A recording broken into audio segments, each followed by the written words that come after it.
नक्सलबाड़ी शारदा विद्या मंदिर के छात्र अर्घ्य मंडल ने माध्यमिक परीक्षा में अच्छे अंक प्राप्त किए हैं। अर्घ्य मंडल को माध्यमिक में 674 अंक मिले हैं। अर्घ्य मंडल ने कहा कि पढ़ाई के साथ साथ खेल भी चल रहा था। नतीजे बेहतर होने के साथ साथ सर्वश्रेष्ठ की सूची में नाम आने की उम्मीद थी। अर्घ्य को भरोसा है कि आने वाले दिनों में वह बेहतर परिणाम हासिल कर सकेंगे।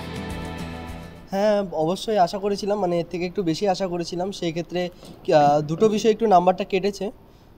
পড়াশোনা ওরকম কোনো মানে নির্দিষ্ট কোনো সময় নীতি ছিল না। যখন আর কি সময় পেতাম তখনই পড়তাম আর কি। যখন টেস্টটা শেষ হলো তখন থেকেই আর কি পড়াশোনার আর কি চাপটা তো বাড়ছেই, আর সময়টাও একটু এক্সটেন্ড করে দিয়েছিলাম।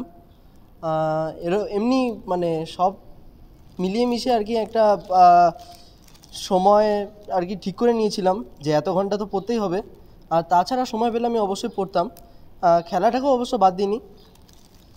সব দিকে মিলেমিশে ঠিকই ছিল, অতটা চাপও অনুভব করিনি। শেষের দিকে পরীক্ষার দেওয়ার পরে একটু ফলাফলের জন্য একটু উদ্বিগ্নই ছিলাম যে কেমন হবে না হবে।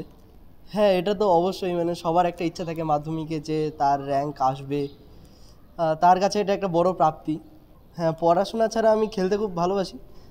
ক্রিকেট খেলতে খুবই ভালো লাগে। টেস্টের পরেও আমি কয়েকদিন খেলতে গেছিলাম। হ্যাঁ, আইপিএল দেখা হয়। কোন দল?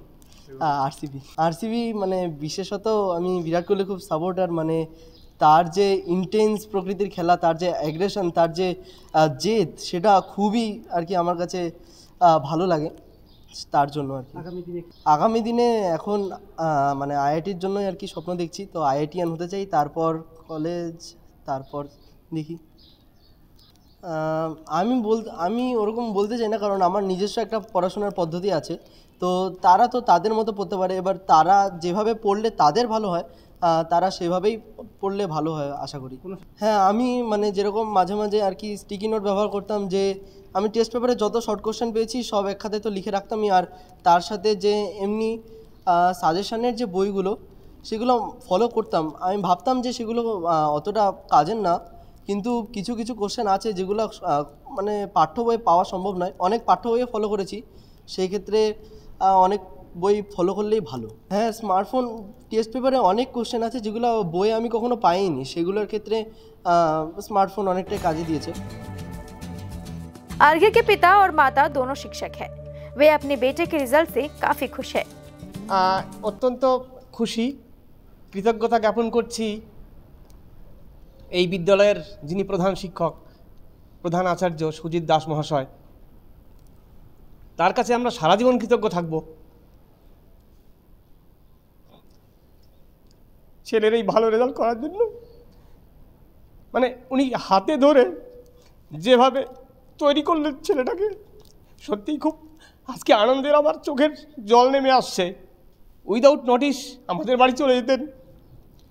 ছেলে কি করে, কি খায়, কোন সময় ঘুমায়, সব কিছু খোঁজ খবর নিতেন। হাতে ধরে নিজের ছেলের মতো তৈরি করেছেন।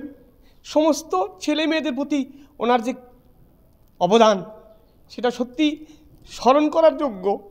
এই বিদ্যালয়ের আপামর সমস্ত শিক্ষকদের প্রতি, শিক্ষিকাদের প্রতি ওনার বিরাট অবদান। ইভেন ছেলে মেয়েদের জন্য ওনার এতটুকু ঘাটতি নেই। 24 আওয়ার্স যেন উনি বিজি থাকেন। ওনার স্বপ্নটাই হচ্ছে নকশালবাড়ি সারদা বিদ্যা মন্দির। এবং আমারও অভিজ্ঞতা, এই প্রায় 10-12 বছর হতে চললো, যে নকশালবাড়ি সারদা বিদ্যা মন্দির এক সময় শুধু পশ্চিমবঙ্গে নয়, ভারতবর্ষের বুকে একটা বিরাট স্থান দখল করবে। এটা আমার দৃঢ় বিশ্বাস। ছেলেকে এগিয়ে নিয়ে যাওয়ার জন্য ছেলের তো অবশ্যই একটা ভাবনা আছে, সেই ভাবনাকে আমি প্রাধান্য দিতে চাই। সঙ্গে বিদ্যালয়ের শিক্ষক শিক্ষিকা, যারা প্রধান আচার্য, অন্যান্য আচার্য আছেন, তাদের পরামর্শ নিয়েই ছেলে এগিয়ে যাক, আর এটাই আমার ইচ্ছা। আরও একটু বেশি আশা করেছিলাম ফল, ভেবেছিলাম ও 1 থেকে 10-এর মধ্যে থাকবে পশ্চিমবঙ্গে। যাই হোক, হয়তো কোনো ত্রুটি বিচ্যুতি আছে, তো সেই কারণেই হয়নি। তবে সাফল্যের পেছনে ওর তো প্রচেষ্টা ছিলই, সেই সাথে এই যে বিদ্যা মন্দির, সারদা বিদ্যা মন্দির নকশালবাড়ি, এই সারদা বিদ্যা মন্দিরের যে দাদা দিদি আছেন, মানে ছোটোর থেকে ও ক্লাস প্রভাত থেকে পড়ছে, প্রভাত শ্রেণী থেকে এই দাদা দিদিদের যে অবদান, সেই অবদান আমরা কখনোই কোনো দিন ভুলতে পারবো না। এবং ক্লাস 9-10-এ চলাকালীন ওর দাদা দিদিরা যেভাবে ওর পেছনে লেগেছিল, মানে এটা সত্যি আমরা কোনো দিন এই অবদান ভুলতে পারবো না। ওর বাইরে সেভাবে কোনো টিচার ছিল না, 2-3 জন ছিলেন, কিন্তু প্রত্যেকটা সাবজেক্টের পেছনে যে দাদা দিদিরা যেভাবে ওর পেছনে পরিশ্রম দিয়েছেন সেটা সত্যিই ভোলার নয়। যে দাদা অঙ্ক করাতেন, পিনাকি রঞ্জন বিশ্বাস দাদা, যখন তখন ডেকে নিতেন স্কুলে, তার মানে বিদ্যালয়ের যে ক্লাস ছিল তার রুটিনের বাইরেও ওকে ডেকেছেন, এবং ওর সাথে সাথে শুধু ও নয়, আরও যে বিদ্যার্থী ছিল তাদেরও ডেকে নিয়ে যখন তখন তিনি পড়িয়েছেন। বিদ্যালয়ের যে অন্যান্য দাদা দিদি ছিলেন, বিজ্ঞানের বা আর্টসের সমস্ত দাদা দিদি খোঁজখবর নিয়েছেন ফোনে। আর সবথেকে বড় কথা হলো যে এই বিদ্যালয়ের যে বড়দা সুজিত দাস মহাশয়, তিনি যখন তখন খোঁজ নিতে গেছেন যে ও বাড়িতে কি করছে, পড়ছে, মানে এরকমও হয়েছে ফোনে বলে দিয়েছেন যে তোমাকে এই মক টেস্টটা দিতে হবে, এই টেস্ট পেপার থেকে তুমি ঘর ফাঁকা করে বসে পরীক্ষা দেবে। তো ও সেটা করছে কি না, তার জন্য আমরা ভাবিনি যে বাড়িতে পৌঁছে যাবে, ঠিক সময় মতন তিনি পৌঁছে গেছে যে ওর ঠিকভাবে পরীক্ষা দিচ্ছে কিনা, সততার সহিত পরীক্ষা দিচ্ছে কিনা। এই যে একজন প্রধান আচার্য, তার এত সময় এর যে মূল্য, মানে কি বলবো, আমি ভাষায় বোঝাতে পারছি না। মানে সত্যিই গর্বের বিষয় যে একজন স্কুলের প্রধান আচার্য তিনি তার সময়কে মূল্য দিয়ে সেই সঠিক সময় আমার বাড়িতে পৌঁছে গেছে, এটা সত্যিই গর্বের বিষয়। এবং এটা কোনো বিদ্যালয়ের শিক্ষক শিক্ষিকা করেন কি না আমার এ বিষয়ে কোনো ধারণা নেই। মানে সত্যিই আমি খুবই খুশি হয়েছি, খুব ভালো লাগছে যে ভালো রেজাল্ট করেছে। আরও ও ভবিষ্যতে আরও এগিয়ে যাক, ঈশ্বরের কাছে এই প্রার্থনাই করি ওর যে মনের ভাবনা, যে ইচ্ছা, সেই ইচ্ছায় ও পৌঁছাক। वहीं विद्या मंदिर के प्रधान आचार्य सुजीत दास को उम्मीद है कि आने वाले दिनों में और बेहतर परिणाम आएंगे। অত্যন্ত আনন্দের বিষয়, আমাদের এই সারদা বিদ্যা মন্দির হাই স্কুল বিদ্যালয়ের আমাদের সমস্ত ভাই বোনদের ফলাফল আশাপ্রদ।